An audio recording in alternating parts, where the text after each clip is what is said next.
నమస్తే అండి, నా పేరు భైరవ్ కుమార్. నేను కృష్ణసుధా అకాడమీ ఫర్ అగ్రో ఎకాలజీ సంస్థ నుంచి వచ్చాను. సో మా సంస్థకి ఒక 11 రాష్ట్రాల నుంచి స్టూడెంట్స్ వచ్చారు. వీళ్ళంతా SNU students, Shiv Nadar institute of eminence నుంచి 39 స్టూడెంట్స్, వాళ్ళతో పాటు ఒక మెంటర్ కూడా వచ్చారు. సో వీళ్ళు 1 మంత్ అటాచ్మెంట్ భాగంగా ఇక్కడికి వచ్చారు. సో ఇందులో భాగంగా ఏంటంటే మా కృష్ణసుధా అకాడమీ ఫర్ అగ్రో ఎకాలజీలో 1 మంత్ వీళ్ళు పూర్తిగా అగ్రో ఎకాలజీ మీద, ఆర్గానిక్ ఫార్మింగ్, న్యాచురల్ ఫార్మింగ్ మీద వీళ్ళు శిక్షణ తీసుకున్నారు. అండ్ అలాగే వీళ్ళకి ఫీల్డ్ యాక్టివిటీస్ కూడా చేయించాము. అందులో భాగంగా కొన్ని ఇన్స్టిట్యూట్స్ కూడా విజిట్ చేశాము. అందులో భాగంగా ఈరోజు నూజివీడు మ్యాంగో రీసెర్చ్ స్టేషన్ కూడా విజిట్ చేయడం జరిగింది. సో ఇక్కడ ఏంటంటే రకరకాల varieties of mango, different grafting methods, అలాగే డిఫరెంట్ ట్రయల్స్, ఇవన్నీ కూడా వీళ్ళకు ఈ యొక్క మా శిక్షణలో భాగంగా ఇక్కడ విజిట్ చేయడం జరిగింది. సో ఇందులో మాకు చాలా టేక్అవేస్ ఉన్నాయి. చాలామంది స్టూడెంట్స్ కూడా చాలా హ్యాపీగా ఫీల్ అవుతున్నారు. ఎందుకంటే ఒకచోట ఇన్ని రకాల మోడల్స్ చూడడం కానీ, ఇన్ని రకాల వెరైటీస్ ఆఫ్ మ్యాంగోలు ఎలా పండిస్తారు, గ్రాఫ్టింగ్ మెథడ్స్ ఎలా ఉన్నాయి ఇన్నోవేటివ్గా, సో ఇవి మాకు మంచి టేక్అవేస్. So thank you. పేరు కాశీరావు అండి. నేను ఆర్గానిక్ ఫార్మింగ్లో PhD చేసి ఉన్నాను. ఇప్పుడు ఇక్కడ కృష్ణసుధా అకాడమీలో రీసెర్చ్ అండ్ ట్రైనింగ్ కోఆర్డినేటర్గా వర్క్ చేస్తున్నాను. ఇక్కడ ఇవాళ మనకు శివనాధార్ యూనివర్సిటీ నుంచి మనకి స్టూడెంట్స్ వచ్చారు 1 మంత్ ఫీల్డ్ అటాచ్మెంట్ కోసం. వీళ్ళకి స్టూడెంట్స్కి మనకి ఫీల్డ్ అటాచ్మెంట్ అనేసరికి వారికి different models like Kalpataru model అని చెప్పి, ultra high density mango models అవన్నీ ఇప్పుడు మ్యాంగో రీసెర్చ్ స్టేషన్లో చూపించడం జరిగింది. ఇక్కడ మ్యాంగో రీసెర్చ్ స్టేషన్లోకి వచ్చేసరికి మనకి మ్యాంగో రీసెర్చ్ స్టేషన్ యాజమాన్యం మనకి మొత్తం అన్ని మోడల్స్ గురించి ఎక్స్ప్లెయిన్ చేయడం జరిగింది. పిల్లలు ఇక్కడ చాలా నేర్చుకోవడానికి దొరికిందన్నమాట. దాన్ని బట్టి ధన్యవాదాలు అండి. నా పేరు జి శాలిరాజు. ఇక్కడ మామిడి పరిశోధన కేంద్రంలో కీటక శాస్త్ర విభాగంలో శాస్త్రవేత్తగా పనిచేస్తున్నాను. సో ఈరోజు మనకు దగ్గరలో ఉన్నటువంటి కొండపర్వం నుంచి కృష్ణసుధా అకాడమీ నుంచి దాదాపుగా ఒక 40 మంది స్టూడెంట్స్ మనకు ఇక్కడికి విజిట్ చేయడం జరిగింది మ్యాంగో రీసెర్చ్ స్టేషన్లో. సో వాళ్ళు రూరల్ డెవలప్మెంట్ కోర్స్లో మనకు ఫైనల్ ఇయర్లో ఉన్నారు. సో వాళ్ళు ఒకటే ఇక్కడ మ్యాంగో రీసెర్చ్ స్టేషన్లో, సో ఇక్కడ ఆన్గోయింగ్ ఇక రీసెర్చ్ ప్రాజెక్ట్స్ అంటారు. సో ఇక్కడ మనము హై డెన్సిటీ ప్లాంటింగ్లో, అంటే అల్ట్రా హై డెన్సిటీ అంటే మామిడిలో 5x5, అదేవిధంగా 7x7, అదేవిధంగా 9x9, 10x10లో డిఫరెంట్ స్పేసింగ్స్లో సో ఉద్యాన విభాగంలో మనకు కండక్ట్ చేసినటువంటి ఎక్స్పెరిమెంట్స్ గురించి డాక్టర్ రాధారాణి మేడం వివరించడం జరిగింది. సో అదేవిధంగా మరి ఏ మోతాదులో ఎరువులు వేసుకోవాలి, సో మనకు యొక్క 50% FIMతో కానీ, లేకపోతే వర్మీ కంపోస్ట్ కాంబినేషన్తో, అదేవిధంగా ఇక మామిడిలో పోషక యాజమాన్యం గురించి కూడా మేడం వివరించడం జరిగింది. అదేవిధంగా మనకు ఓల్డ్ ఆర్చర్స్, అంటే మనకు దాదాపుగా 30-50 సంవత్సరాల ఉన్నటువంటి తోటలను కూడా, అంటే రిజ్యూనేషన్ పద్ధతి అంటారు, అంటే దాన్ని మనం పునరుద్ధరణ చేసుకోవడం ఏ విధంగా, అంటే అంటే మన పెద్ద ఆర్చర్స్ని మనము అలా వదిలేయకుండా అవి మనకు దిగుబడి ఇవ్వకుండా రైతులకు చేస్తుంటుంది. కాబట్టి ఆ యొక్క పునరుద్ధరణ పద్ధతిలో ఏ విధంగా మరి ఎక్స్పెరిమెంట్ చేస్తున్నారు, రైతులకు ఏ విధంగా మనము రైతుల ఆదాయాన్ని పెంచవచ్చు అనే విధానాన్ని కూడా సో ఇక్కడ దాదాపుగా 11 రాష్ట్రాల నుంచి మనకు విద్యార్థులు రావడం జరిగింది. సో వారందరికీ కూడా వివరించడం జరిగింది.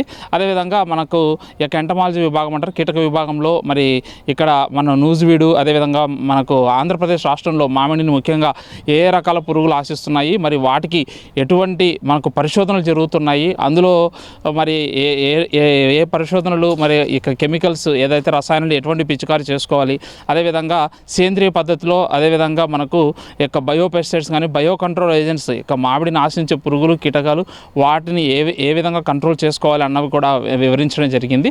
మరి అదేవిధంగా తెగుల విభాగం చూసుకున్నట్లయితే డాక్టర్ బి కనక మహాలక్ష్మి మేడం గారు కూడా మరి మామిడిలో ఇప్పుడు మన ప్రస్తుతము ఇక్కడ మామిడి పరిశోధన కేంద్రంలో మనకు ఏవైతే ఇక్కడ ప్రాజెక్ట్స్ రన్ అవుతున్నాయో వాటి గురించి కూడా మేడం వివరించడం జరిగింది.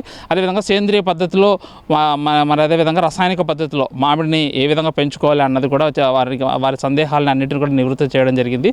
సో దీని ద్వారా ఏంటంటే మనకు వాళ్ళు వచ్చిన రాష్ట్రం నుంచి ఉత్తరప్రదేశ్ కానీ, మధ్యప్రదేశ్ కానీ, జార్ఖండ్ కానీ, సో బీహార్ కానీ, ఇటువంటి దేశాల్లో ఎక్కడైతే మామిడి ఉందో అక్కడ వారు యొక్క టెక్నాలజీని ట్రాన్స్ఫర్ చేయడానికి అవకాశం ఉంటుంది. సో ఈ అవకాశం ఇచ్చినందుకు Hello everyone, my name is Samarth Naudiyal. I am from Delhi and I am currently studying Masters in Rural Management from Shivnadar University. So this is our 3rd semester in which we go to different organizations and learn their working and what they are actually working on. So right now we are in KSA and we are learning about the organic farming, under which we have learned very different models of using biofertilizers and how can we minimize the use of chemical in our fields.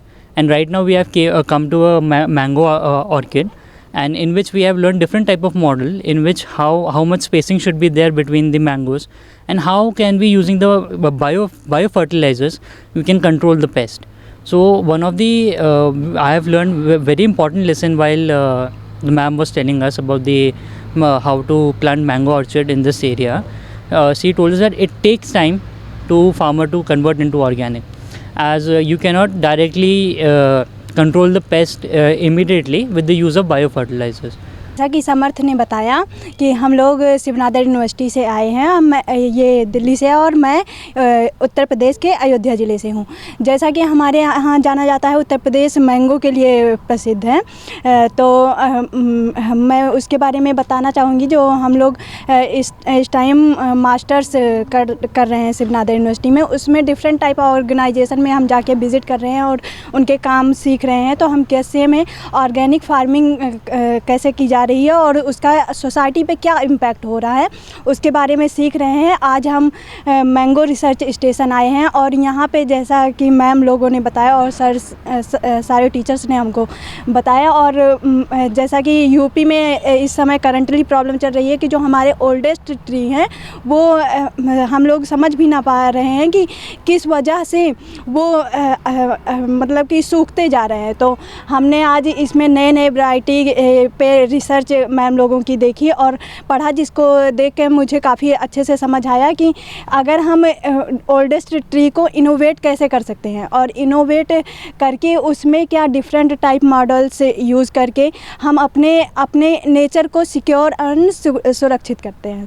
Thank you. जैसे कि मेरे दोनों दोस्तों ने शुभी और समर्थ ने अभी introduction किया है कि हम शिवनाथ यूनिवर्सिटी आए हैं और हम यहाँ पे रूरल मैनेजमेंट ये कोर्स पढ़ रहे हैं। तो उसके अंतर्गत हम अभी फील्ड कोर्स 3rd सेमेस्टर हमारा चल रहा है, जिसके अंतर्गत हम 3 अलग अलग ऑर्गेनाइजेशन को अभी भेंट दिए हैं। तीसरा कैसे चल रहा है, जहाँ पे ऑर्गेनिक जैसे हम एक ऑर्गेनिक और नेचुरल करके एक बोलते हैं, पर उसका यूज़ फार्मर कैसे कर रहा है, फार्मर को वो कितना सूटेबल है, फार्मर कितना एक्सेप्ट कर रहा है या फार्मर के लिए वो कितना जाना जा रहा है और उसका इफ़ेक्ट, उसका एफर्ट क्या है, ये हम यहाँ सीखना है। जैसे ही उसके अंतर्गत आज हम मैंगो रिसर्च स्टेशन देखना है, जहाँ पर अलग अलग प्लांट का मतलब मैंगो प्लांट का अलग अलग ये रखा जा रहा है कि उसका प्लेसेस क्या है, कहीं 5 मीटर है, कहीं 7 मीटर है, कहीं 9 मीटर है, कहीं 10 मीटर है। तो उसका क्या इफ़ेक्ट हो रहा है, उसका कंट्रोल क्यों किया जा रहा है, उसका इफ़ेक्ट क्या है, उस पर ऑर्गेनिक का क्यों दिया जा रहा है, उसमें 2 वैरायटी भी है, ऑर्गेनिक और केमिकल भी है, तो उसका इफ़ेक्ट क्या है, ये आज सीखने को मिला। कि जैसे मैंगो क्राफ्टिंग भी है, मैंगो क्राफ्टिंग और टिश्यू कल्चर हमें देखने को मिला। तो उसके अंतर्गत जो मैंगो क्राफ्टिंग है या मैंगो गार्डन है या मैंगो प्लांट ये है, तो उसके पास क्यों अलग प्लांट या थ्रोन का प्लांट क्यों लगाया जाता है कि बाहर के जानवर ना आ सके, तो ये देखने को मिला। पर यहाँ पे यहाँ से लेके जाने के लिए यह है कि हम यहाँ पे हमें सब दिखने को मिल रहा है, पर एज अ फार्मर जब हम फार्मर के पास जाएंगे तो उसको ये कितना एक्सेप्टेबल है, उसको कितना समझाना पड़ेगा, उसको कितना ये उसको मार्केट से कितना लिंक है, यहाँ से ये सीखने को मिला। Thank you.